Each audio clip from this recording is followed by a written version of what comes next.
Bonjour, le magazine des 7h à la une de l'actualité de ce dimanche matin. Les taux se resserrent encore sur le Rwanda. Paul Kagame qui gagne de plus en plus sous les coups de sanctions au niveau international. Le Royaume-Uni va réviser tout son soutien apporté au Rwanda dans les prochains. L'Allemagne vient elle aussi d'annuler ses réunions avec le Rwanda et les G7. La France hausse de nouveau les taux et condamne l'agression rwandaise. Le détail à suivre dans un instant.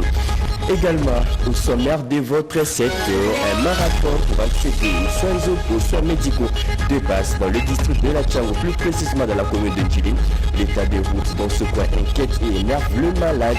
Certaines routes sont boueuses, d'autres crévassées et remplies d'eau. Une situation qui constitue un obstacle pour les patients. Les images à suivre dans ce journal. Et enfin, la prise en charge des urgences à bout de souffle en RDC. Plusieurs structures de santé, tant publiques que privées, exigent de plus en plus le paiement d'une caution avant l'hospitalisation d'un malade, même pour les cas d'urgence. Accusés, ces hôpitaux justifient cette pratique par l'absence de subvention de l'État congolais. C'est l'un des dossiers de ce journal. Un dossier à suivre dans la seconde partie de ce journal. Place d'abord l'actualité des dernières minutes.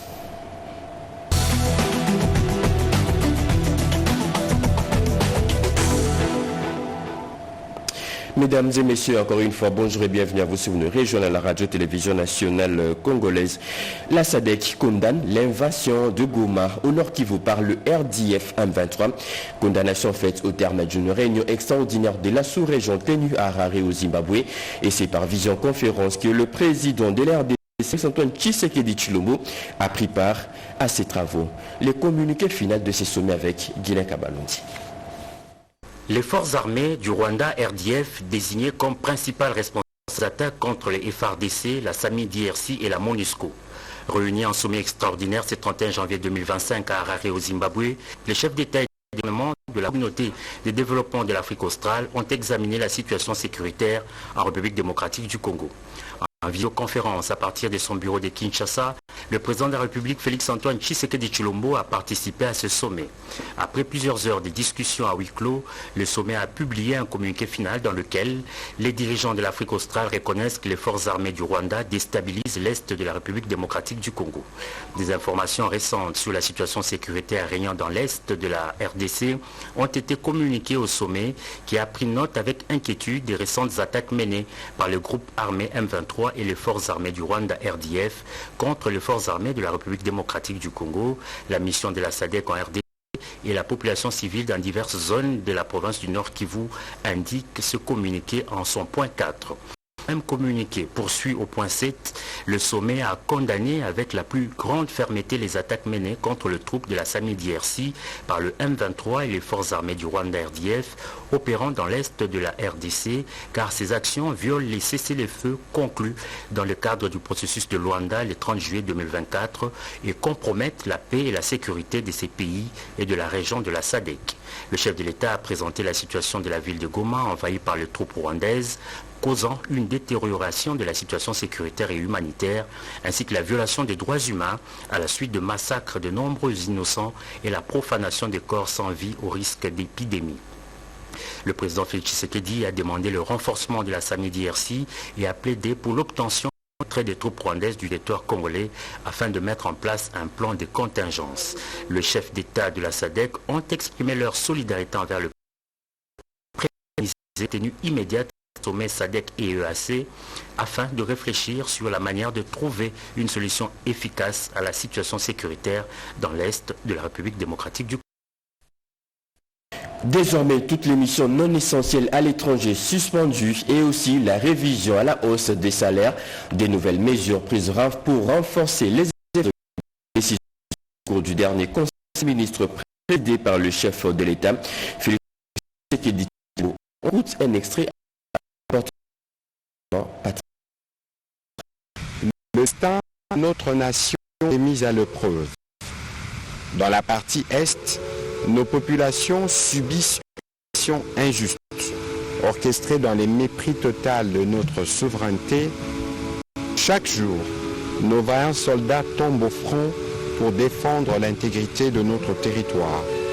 Un carnage humanitaire s'opère sur nos territoires et nous ne devons pas rester inactifs. Chaque jour, nos compatriotes attendent de nous une réponse forte, digne et à la hauteur du serment que nous avons prêté. Dans cette preuve, l'heure n'est ni aux hésitations, ni aux divisions. Elle est à la mobilisation totale de toutes nos forces pour résister, pour informer et surtout pour vaincre. Nous devons parler d'une seule voix, agir avec une seule détermination et montrer au monde entier que la République démocratique du Congo est debout. Le peuple congolais dans son ensemble nous observe et exige de nous discipline, engagement et efficacité. Fin des citations. C'est avec ces mots d'exhortation que le président de la République a commencé ses conseils de ministres centrés spécifiquement sur la situation dans le Nord Kivu, marquée par la présence de forces de l'armée rwandaise. Les taux se resserrent encore sur le Rwanda. Kagame et Kigali de plus en plus sous les coups des sanctions au niveau international. Le Royaume-Uni va réviser tout son soutien apporté au Rwanda dans le prochain jour. L'Allemagne, elle aussi, vient d'annuler ses réunions avec le Rwanda. Le gel de l'aide partie de l'extrême France vient de hausser les tons en Rwanda. Joseph Oskamba nous en dit. C'est dans l'est RDC.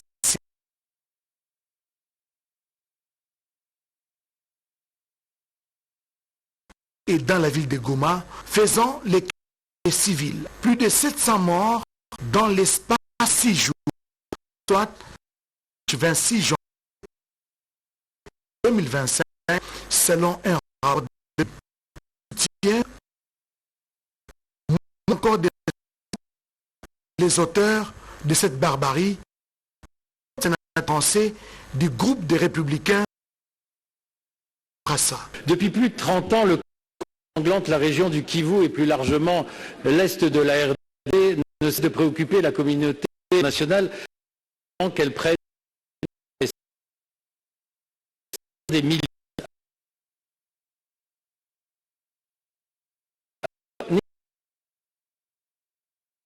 ciblés contre le M23 et surtout contre les deux qui soutiennent depuis longtemps, à savoir l'Ouganda et le Rwanda. Réponse du ministre français de l'Europe et des Affaires étrangères, Jean-Noël Barrot. Dans ce contexte, la France se mobilise. Le président de la République ces derniers jours s'est entretenu avec les deux chefs d'État ainsi qu'un certain nombre d'autres dans la région pour créer les conditions du rétablissement du dialogue.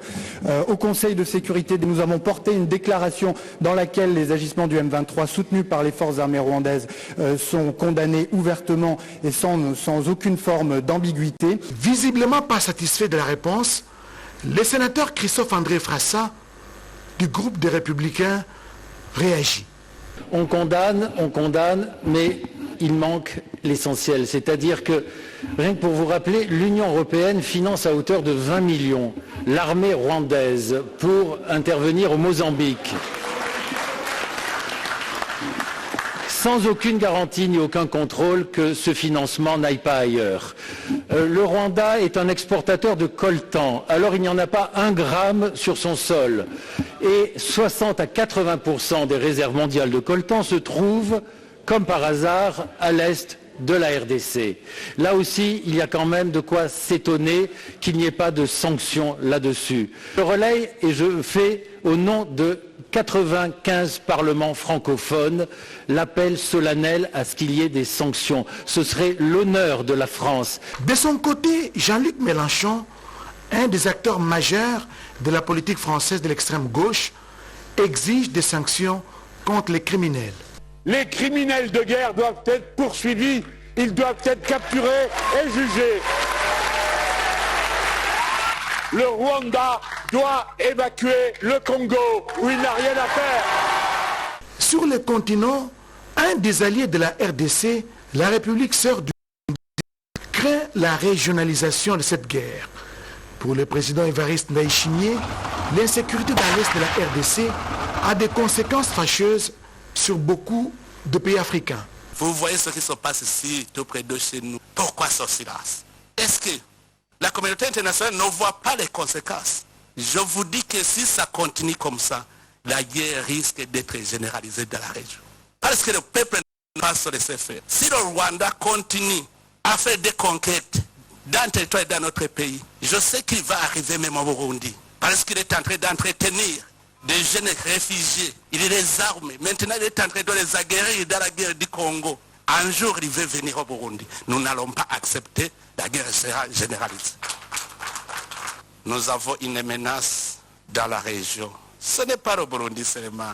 La Tanzanie, l'Ouganda, le Kenya, c'est à toute la région, c'est une menace. Si l'Est du Congo n'a pas la paix, la région n'a pas de paix.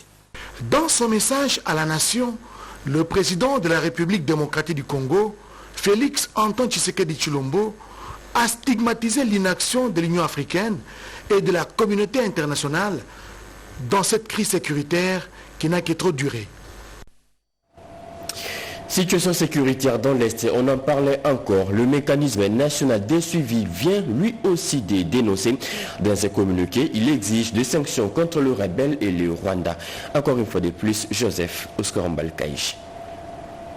Le mécanisme national de suivi de l'accord cadre de la RDC-MNS considère qu'il est plus que temps, après les attaques à l'arme lourde et l'entrée en RDC au grand jour de milliers de militaires des unités spéciales rwandaises pour ouvrir la voie à leurs proxys et collabos du M23, de poursuivre et de sanctionner les responsables bien connus dans la hiérarchie politique et militaire du Rwanda et du M23 pour les crimes de guerre, les crimes contre l'humanité et même des actes constituant des atteintes à la Convention des Nations Unies sur la prévention et la répression du crime des génocides. Des crimes graves, massifs et odieux, puis cet appel, ont été commis sous vos yeux. Même les soldats de la paix de la MONUSCO et du SAMI RDC n'ont pas été épargnés.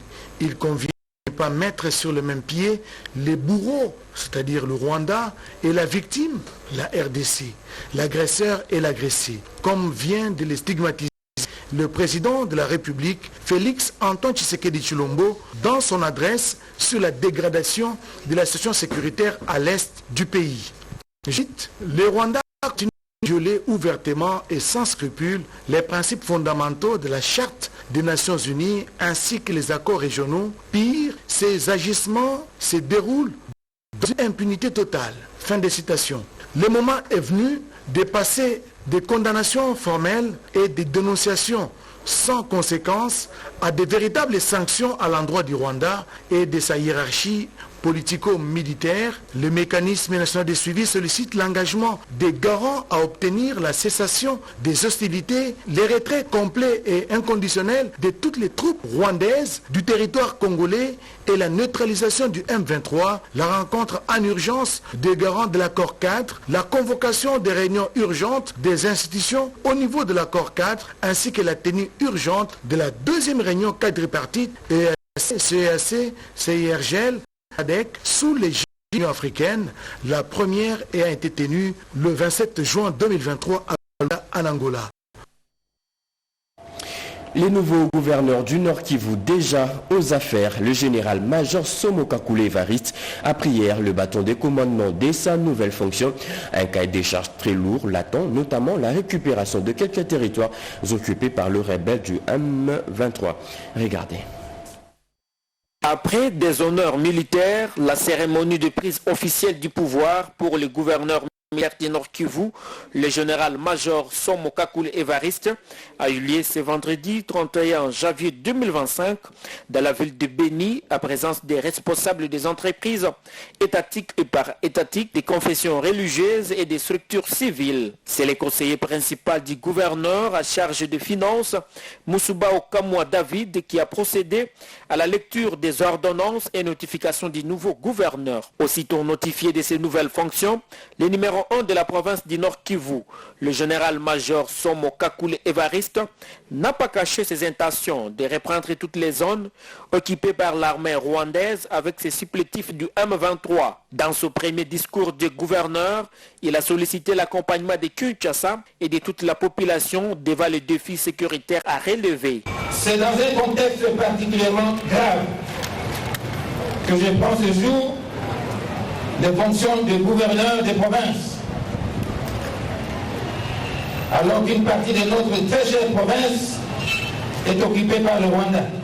Je rends mes vibrants hommages les plus déférents au président de la République, chef de l'État et commandant suprême des forces armées de la police nationale congolaise, qui m'a fait un double honneur en m'élevant au grade de général-major et en me confiant les fonctions de gouverneur de province. Mesdames et messieurs, comme vous le savez tous, mon bureau se trouve à Goma. Je veux m'y installer le plus tôt possible.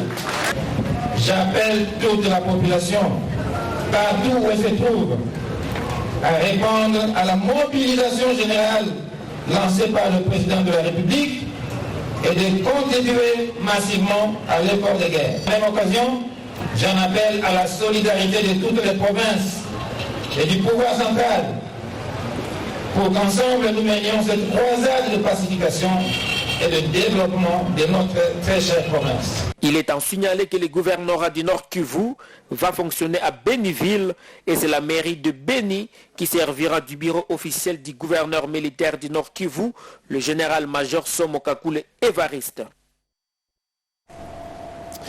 Agression rwandaise au Nord Kivu, l'aumônerie Konase Chaplain a organisé hier samedi un culte de jeûne et prière au centenaire de l'église du Christ au Congo pour implorer la grâce divine. Regardez.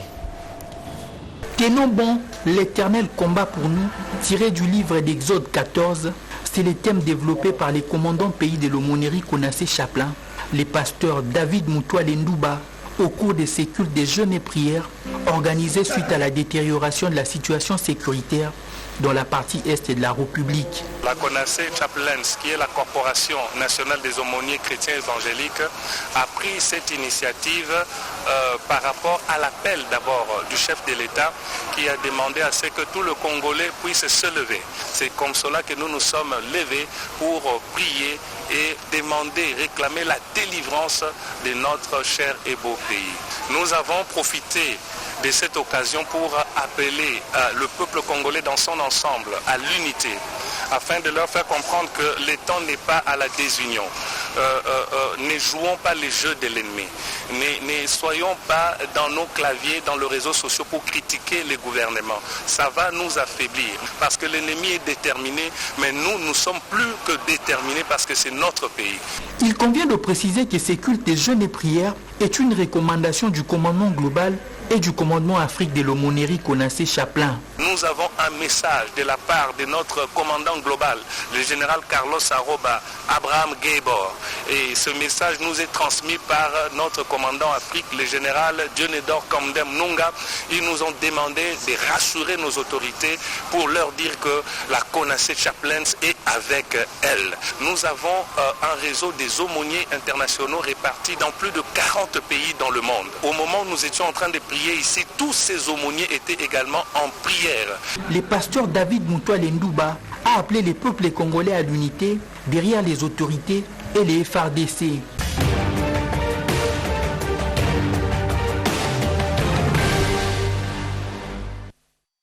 Des pleins pieds dans la seconde partie de cette édition essentiellement magazine, nous l'ouvrons avec la semaine du président de la République, Pierre Kibambe Somoïs, revient sur les échanges entre Félix-Antoine Tshisekedi et une délégation des députés et sénateurs du Grand Kivu. Le chef de l'État a aussi, au cours de cette même semaine, discuté avec un émissaire du président français sur la situation sécuritaire dans l'est de la RDC.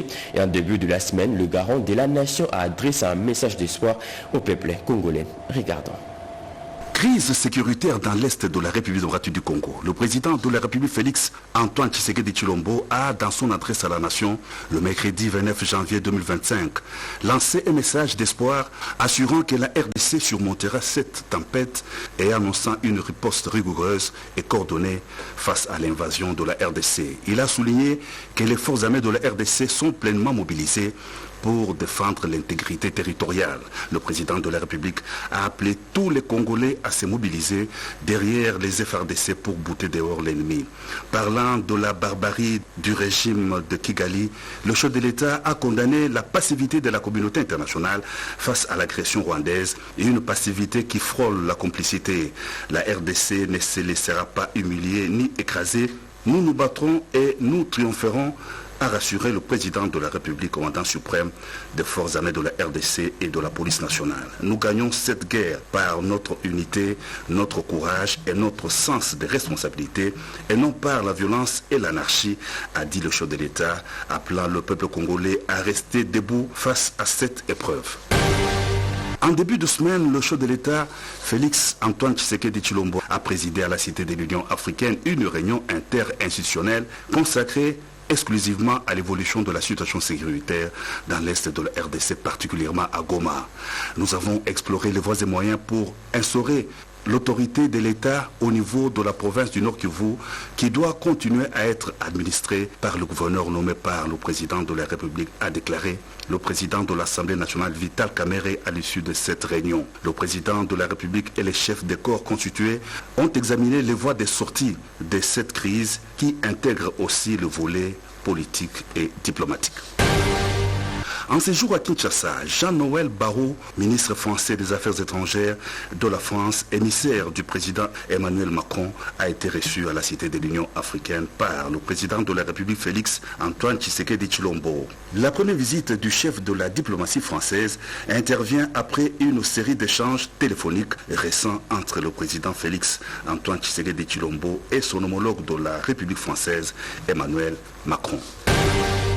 La situation sécuritaire dans l'Est de la RDC était aussi au centre des échanges que le président de la République Félix Antoine Tshisekedi Tshilombo a eu le jeudi soir avec les députés nationaux et sénateurs du Nord et du Sud Kivu. La situation sécuritaire et dramatique à Goma a été évoquée au cours de cette rencontre. Le chef de l'État s'est dit préoccupé par la situation de nos compatriotes. Il travaille avec la MONUSCO et les organisations humanitaires pour assister nos frères, a indiqué le député national Safari Ganizi, président du caucus des élus du Nord Kivu, au sortir de cette entrevue.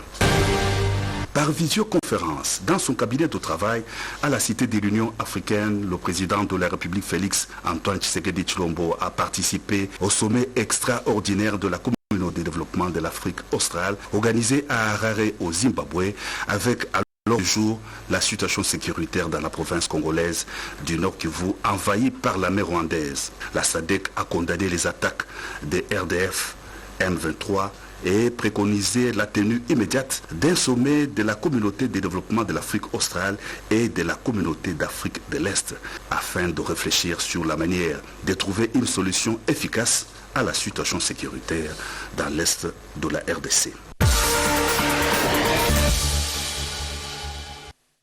Plusieurs actualités phares ont dominé cette semaine, plus particulièrement la situation sécuritaire à Goma dans le Nord Kivu.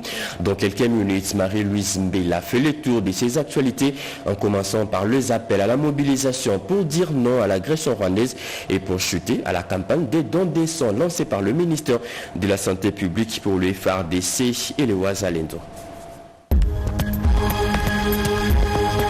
C'est une semaine très sombre marquée par les affrontements à Goma. À Bukavu, dans le sud Kivu, la société civile était dans la rue. Une marche de solidarité et de sensibilisation à la veille patriotique a été organisée pour sauver l'Est de la RDC en proie à des atrocités et au pillage systématique des ressources minérales par les Rwandais. À Kinshasa, une grande marche de protestation pacifique a eu lieu. Objectif, dénoncer la agression rwandaise en RDC et les exactions sur la population du Nord Kivu. Une tache noire par contre, ces manifestations anti-Rwanda ont dégénéré avec des actes de vandalisme et pillage. Les bâtiments des représentations diplomatiques ont été pris d'assaut. des actes condamnés par le gouvernement de la République. La première ministre a présenté ses vifs regrets aux diplomates. Des marches similaires ont été organisées à travers le pays. Des appels à la mobilisation se sont multipliés également. Congolais vivant à l'étranger, acteurs politiques, étudiants et toutes les couches socio-professionnelles se sont levés pour dire stop à la guerre d'agression rwandaise dont est victime la RDC et oui à la paix. Des messages ont été relayés pour soutenir les vaillants éléments des FARDC qui combattent jusqu'au sacrifice suprême pour barrer la route à l'ennemi et au commandant suprême des FARDC pour ses efforts à la réunification du pays. Face à cette situation préoccupante, le gouvernement de la République a invité la population pour éviter le carnage et perte en vies humaines à rester à la maison et s'abstenir de commettre les actes de vandalisme et de barrer la route à la propagande manipulatrice du Rwanda. En semaine, l'évêque de Goma, Monseigneur Willy Ngumbi, a appelé les communautés locales à la solidarité et à la mobilisation pour apporter l'aide à la population meurtrie du Nord Kivu. Indigné par la destruction de l'hôpital général de la charité maternelle, acte qui a causé la mort des nouveau-nés, l'évêque de Goma a lancé un appel au respect de la vie humaine. Sur le plan médical, le ministre de la Santé a lancé un appel au don du sang pour cette population. Les réponses à cet appel n'ont pas tardé. La première dame Denise Nyakirou et la première ministre se sont portées volontaires. Entre-temps, il faut renforcer les rangs des forces armées de la République démocratique du Congo. Jean-Pierre Bemba a mobilisé des milliers de jeunes dans la province de la Mongala pour les sensibiliser à s'enrôler dans l'armée pour défendre la patrie et sécuriser nos frontières. En semaine toujours, le général-major Somo Évariste Kapoulé, nommé gouverneur du Nord Kivu par ordonnance présidentielle, a pris officiellement ses fonctions ce vendredi 31 décembre 2025 à Beni. La cérémonie de son installation officielle a eu lieu en présence de toutes les couches et des autorités locales.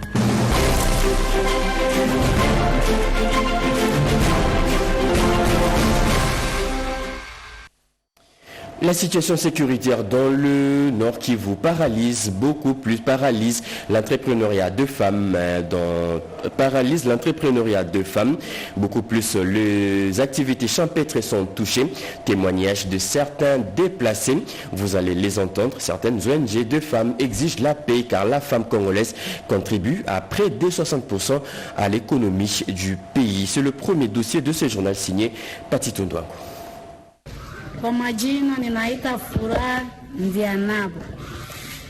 Mon nom est Foura. Je suis une déplacée venue de Massissi où j'étais agricultrice. Donc je vivais de mes productions que j'expédiais et vendais à Goma.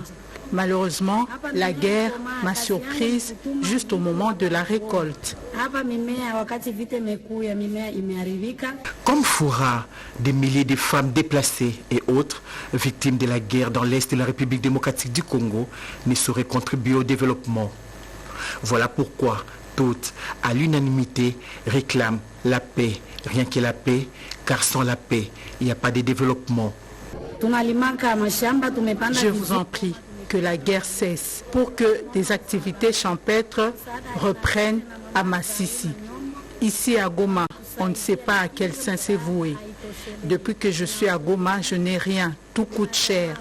Je souffre, je ne sais même pas où se trouve mon mari et je suis seule avec les enfants.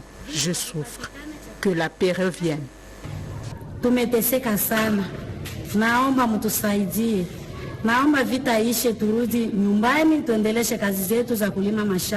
Sur terrain, les ONGD s'investissent pour redonner de l'espoir à ces femmes résilientes. Des guerres à répétition à l'est de la République démocratique du Congo en lien avec l'entrepreneuriat féminin. Il n'y a pas de développement sans paix.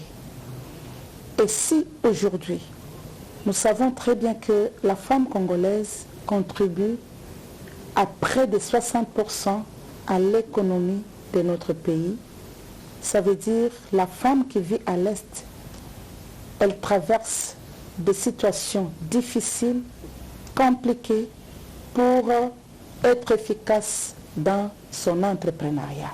Madame Nyombo Zaina sollicite la prise en compte et l'implication de ces femmes victimes de cette guerre injuste dans toutes les instances de prise de décision. Si la femme n'est pas prise en compte dans tout ce qui s'est fait. Ajoutez à cela la problématique de guerre. Parce que quand il y a la guerre, quand il y a les conflits, il n'y a pas la paix.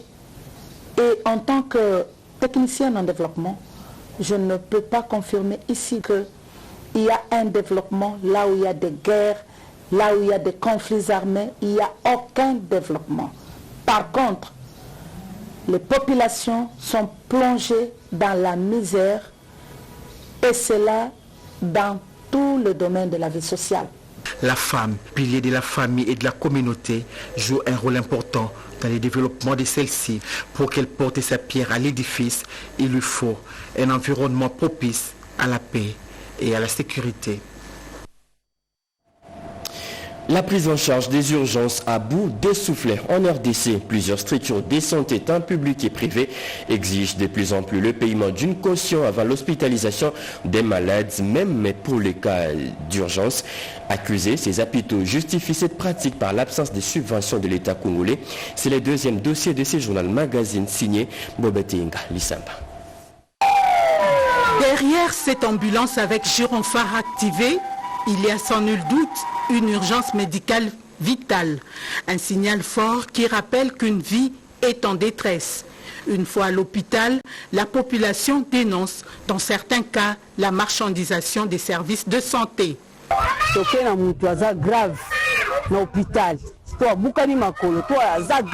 Tu peux amener un malade en état d'urgence. Au lieu de commencer par les premiers soins, il réclame d'abord de l'argent. Et pourtant à l'époque, ce n'était pas le cas.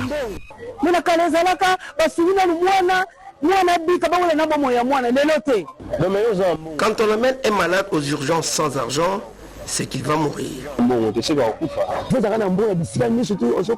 C'est devenu une habitude.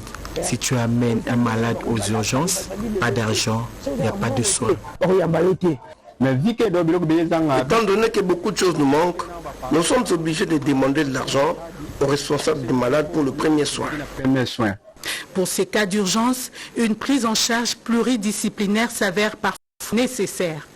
En soi, nous avons l'obligation de soigner, de donner les premiers soins. Et même si le malade n'a pas l'argent dans cet temps-là, nous allons soigner. Nous allons consulter, prendre des soins pour le soulager dans ces premiers temps. Si ce n'est pas le cas que nous allons prendre en charge, en soi, on va transférer. Le plus grand défi dans le transfert d'un patient est d'abord la prise en charge dans une ambulance médicalisée. Autre défi à relever, c'est la continuité des soins aux urgences. Objectif, stabiliser sa situation dans un délai très bref. Le transfert médicalisé nécessite d'abord que le plateau technique soit correct. C'est-à-dire que, le malade doit être correctement stabilisé de l'institution où il quittera pour une autre institution. Et l'ambulance, c'est ce qui est adapté, une ambulance équipée et où nous avons également de personnel qualifié à l'intérieur. Ça, c'est pour les véhicules. Mais si, par exemple, le patient doit quitter, par exemple, notre ville pour aller dans une autre ville ou dans un autre pays, et dans une situation médicalisée, encore là, il faut des avions médicalisés, ça existe, et le patient doit être accompagné toujours par une personne qualifiée. Les situations d'urgence dans notre pays sont en détresse vitale.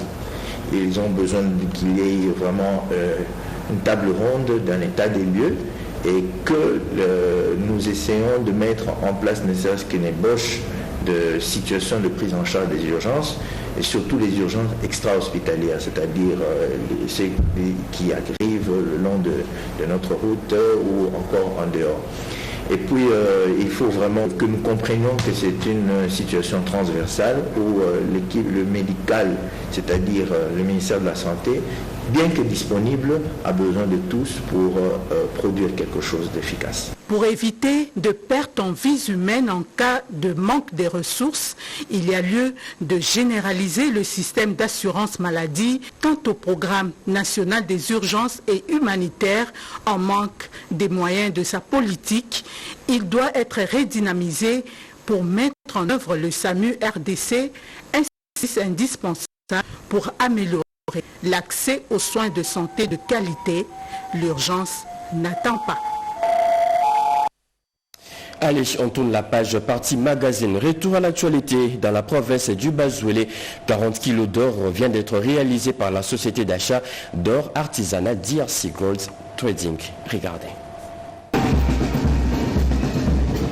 La production artisanale d'or de la province du Bazouélé a démontré une performance accrue dans 2 semaines. Elle parvient à réaliser plus de 40 kg d'or achetés. La cérémonie de la première exportation officielle d'or de la société DRC Gold Trading SA, succursale de Bouta, a été présidée par le gouverneur du Bazouélé, Mike Mouken David Amessi, le vendredi 31 janvier 2025. Le représentant du directeur général de DRC Gold Trading SA, M. Aimé Bissimois, présente les avancées déjà enregistrées par cet établissement. L'ambition de DRC Gold Trading SA pour l'année en cours est de ramener dans le circuit officiel un minimum de 16 tonnes d'or représentant à peu près 1,3 milliard de dollars américains. Notre souhait est que les Bazouélés prennent la grande part dans ce cela. Le gouverneur du Bazouélé, Mike Mouken David Ames, a rendu les hommages au président de la République, Félix Antoine Tshisekedi Tshilombo, pour avoir initié ce projet afin de permettre à notre province de profiter de sa richesse. À mon arrivée à la tête de la province, je me suis promis de corriger cet état de choses et de faire bénéficier à la province des fruits de ces richesses telles que contenues dans mon programme d'action du gouvernement, dans son pilier de diversification de l'économie, accélération de la croissance et promotion de l'emploi. Axe stratégique 2, rationalisation de la production minière. Signalons qu'après le site Kivu et le Tanganyika, le Bazouélé est la 3e province à exportation d'or artisanal en République démocratique du Congo par la société DRC Gold Trading SA.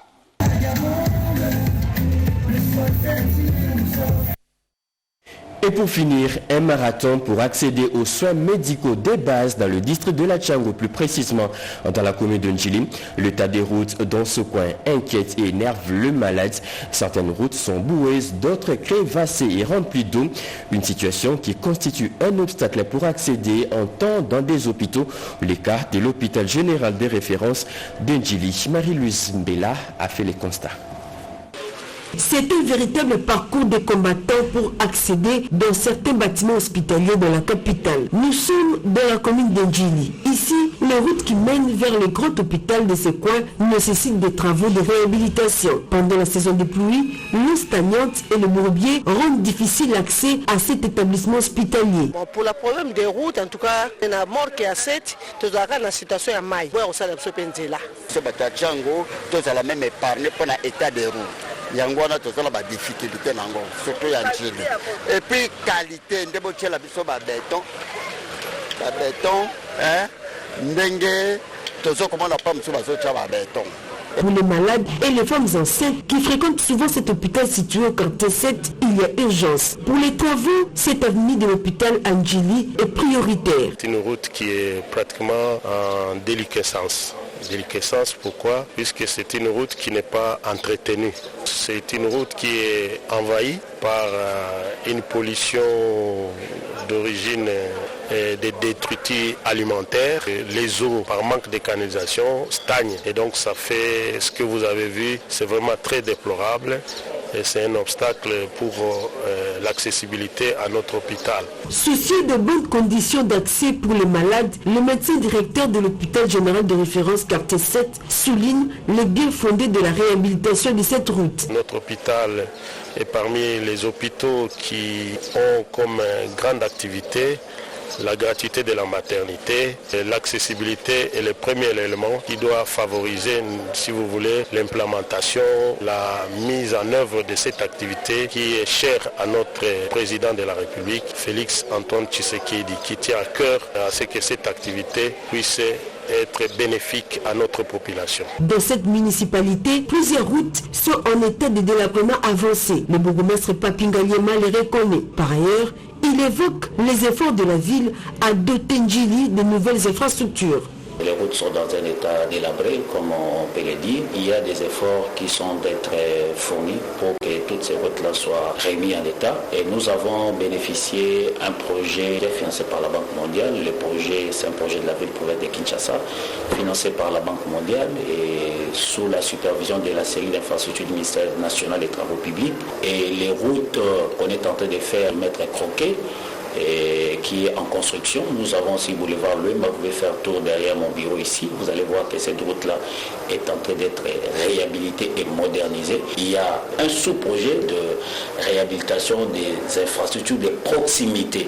Et dans le cadre des infrastructures de proximité, la route, l'avenue de l'hôpital, la route qui mène vers l'hôpital général de 27 est prise en compte par le projet Kinelenda. Accéder facilement à un centre de santé ou un hôpital est un des facteurs qui contribuent à la guérison des patients. Le mauvais état de route fait perdre beaucoup de temps aux malades ou aux ambulances. Cela peut être fatal. C'est fini pour ce journal de 7h. Mesdames et messieurs, ce journal a été coordonné par Jacques Kabouaba, réalisé par Pascal Chissour, Ramadan Poki. La partie technique a été assurée par Alain Sodi, Rubens Koundou, Émile Zola, Gédéon Koula. Le tout sous la direction de Joseph Oscar Mbalkaïch. Merci.